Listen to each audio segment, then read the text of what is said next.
നമ്മുടെ അടയായിട്ടാട്ടോ വന്നിരിക്കുന്നത്. അട പരത്താൻ കൈ കൊണ്ട് പരത്താതെ പെട്ടെന്ന് നമ്മുടെ ചപ്പാത്തിക്കോലുണ്ടെങ്കിൽ അതുകൊണ്ട് വേഗം പരത്താട്ടോ. അതൊന്ന് കാണിക്കാൻ വേണ്ടിയിട്ടാണ് ഞാൻ വന്നേക്കുന്നത്. അപ്പോൾ സാധാ പോലെ തന്നെ നമ്മുടെ ചൂടുവെള്ളം ഒഴിച്ച് ഇടിയപ്പപ്പൊടി കുഴച്ച് വയ്ക്കുക. പിന്നെ ശർക്കര പൊടിയാട്ടോ അത്. ശർക്കര തേങ്ങ മിക്സ് ചെയ്യുക. ഞാൻ കുറച്ച് ജീരകപ്പൊടിയും കൂടി ഇടുന്നുണ്ട് കേട്ടോ. പിന്നെ ഏലക്കാപ്പൊടി ഉണ്ടെങ്കിൽ ഇടാം. ഞാനിത് നെയ്യിൽ വഴറ്റുക അങ്ങനെയൊന്നും ചെയ്യുന്നില്ല, ഇങ്ങനെ തന്നെയാണ് അപ്പോൾ ഉണ്ടാക്കുന്നത്. അപ്പോൾ നമ്മുടെ മാവ് റെഡി.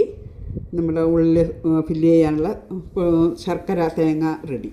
അപ്പോൾ ഒരു വാഴയില എടുത്തിട്ട്, വാഴയില കിട്ടാൻ ഇത്തിരി ബുദ്ധിമുട്ടായിരുന്നു. ഇവിടെ നല്ല കാറ്റാണ് ഈ ഭാഗത്തേക്ക്, തൃശ്ശൂർ പാലക്കാടൻ കാറ്റെന്ന് പറയും. ഇപ്പോൾ 2-3 മാസത്തേക്കുണ്ട്. അതപ്പോൾ നമ്മുടെ ഇലയെല്ലാം കാറ്റടിച്ച് കീറിപ്പോയിരിക്കുകയാണ്. തപ്പിപ്പിടിച്ച് 2 എടുത്തതാണ്.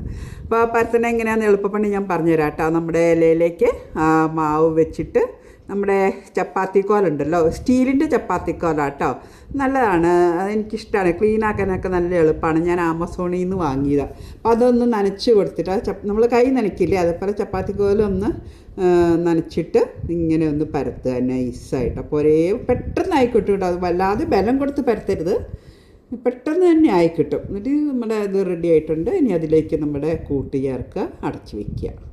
അപ്പോൾ ഇതൊന്ന് എല്ലാവരും ഒന്ന് പരീക്ഷിച്ച് നോക്കിക്കോളൂ കേട്ടോ. വേഗം തന്നെയാണ്. നമ്മൾ കൈ കൊണ്ട് ഇങ്ങനെ പരത്തിയാണ് നമ്മുടെ കയ്യിലും ആവില്ല, കൈ നല്ല നീറ്റായിരിക്കും. അപ്പോൾ നമ്മുടെ അട ഞാൻ ആവിക്ക് വെച്ചിട്ടുണ്ട്.